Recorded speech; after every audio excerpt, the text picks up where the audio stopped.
Okay, guys, so the first moves of the Civil War. We know this war was a long time coming.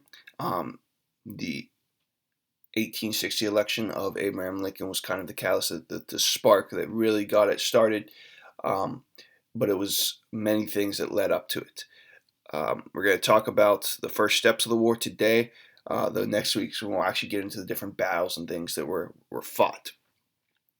But just a quick timeline of what were the immediate events leading up to the war. As you know, in 1860, elections are held in November. Abraham Lincoln is elected president.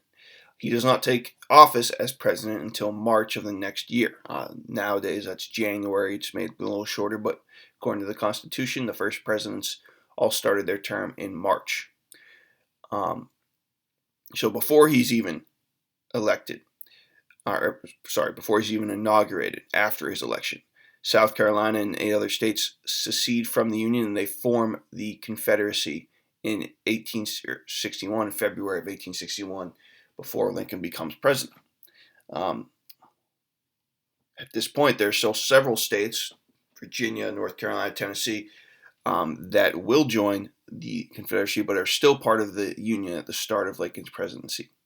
It is not until April 11th, 1861, when the Fort Sumter in South Carolina, a Union federal occupied fort, which is being blockaded by this new Confederate country, is fired upon, and that officially starts the first gunshots of the Civil War. It starts the Civil War in earnest, and every state now must choose which side that they are on, resulting in a few more states leaving to join the Confederacy and a few slave states, such as Kentucky, Missouri, Maryland, Delaware, deciding to stay with the Union and fight on that side. So the stage is set. By April of 1861, the war has begun in earnest. Now, who's leading each side? As we've said many times, Abraham Lincoln is the President of the United States. He is going to lead them throughout this war until the very end.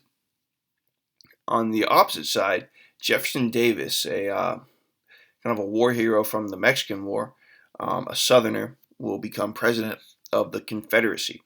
He's not too happy about that, actually. He'd rather have been a general in the Confederacy, but he does what he sees as his duty in becoming the president of the Confederacy. To learn a little bit more about these men again and compare and contrast them, use that interactive chart. There's a link here for that to your Realize Reader app. You can also sign in through that and find the correct topic and lesson, topic 8, lesson 3. And then look through that, work through it, complete that. But one thing these two men definitely did have in common is they both had the same man in mind to lead their army. That was Robert E. Lee of Virginia, thought to be the best general of his day, another veteran of the Mexican War. He's a Virginian, but he's been the commander at West Point in New York. It's USA's top military college. He is personally against slavery, but his family and friends back south in Virginia mostly are for it.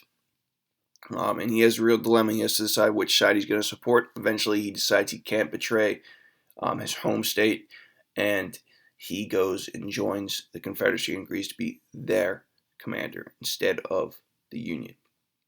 There are several officers and commanders that were from the South that did stay with the Union for this war. So although their home states may have been different, they have joined the Confederacy, they still consider themselves part of the U.S. Army and therefore fought with the U.S. Army.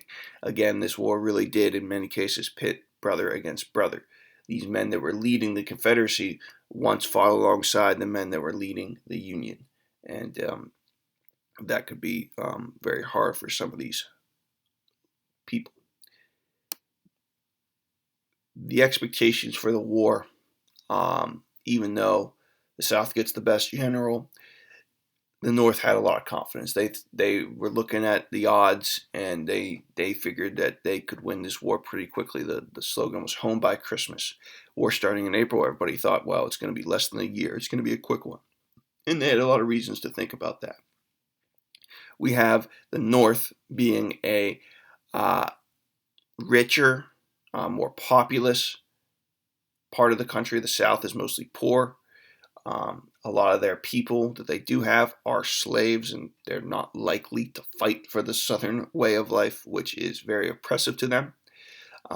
In many ways, there's a contrast between the industrial North and the agrarian South. So some people even can think of it back in terms of Hamilton and Jefferson. North followed Hamilton's advice and they industrialized, and that's going to give them a huge advantage, especially if you watched the video yesterday. You'll have seen that. The South, on the other hand, did not industrialize. They stayed in an agrarian economy where most of the farming was done on huge plantations, which really only benefited a very small population of people, the 1% of plantation owners. So most of the even white people in the South are very poor. A lot of them don't have enough money even to own slaves. So it's only the small, rich percentage of the people that are benefiting from this economy. The rest of them are actually suffering, and it's not helping their odds going into the war. Again, use that interactive map on the e-text, and that will further explain and show you the different advantages. This chart here is also from the text. You can look at it and see, again, the North seems to have a lot of advantages due to their industrialization, where the South has not. Okay, so just real quickly, the goals of each side. The North is trying to preserve the Union. They're not, at least at the start, declaring that they're in it to end slavery. That will become a goal later on in the war, to end slavery. But right now, they're just trying to keep the country together. They are rich, they are industrialized, but they have some disadvantages too. In order to complete their goal, they actually need to reconquer the South. They need to move in and occupy all those other states and forcibly bring them back in. To do this, they're going to rely on, again, their larger navy, their larger army, and their larger navy. The South really doesn't have much in terms of a navy, but the North, again, is in control of the navy. They're in control of the industrial resources of the country, and they can build a better navy and use that to their advantage. The South, on the other hand, their goal is total independence, as well as keeping up their tradition of slavery. And all they have to do this is just defend themselves. They don't have to conquer the North. They don't have to invade territory they're not familiar with, like the North does. So their advantages are they're fighting on their home turf, and a lot of them really believe in their cause. They believe that they're doing a second American War of Independence, and they're now rebelling against the North as America did against Britain, and they think that they are justified in their actions. So a lot of their officers are highly trained. That's an advantage for them. Again, they have Robert E. Lee, but this is a new war that no one really is prepared for at the start of it. The tactics are going to be different. The weaponry is different. The casualties that they're going to see are unprecedented. So this war will be vastly different, as you've learned in the video. They are going to have to cope with that. It's not going to be what anyone expects. The North expected to win really quickly. It did not happen. This war lasted over 4 years.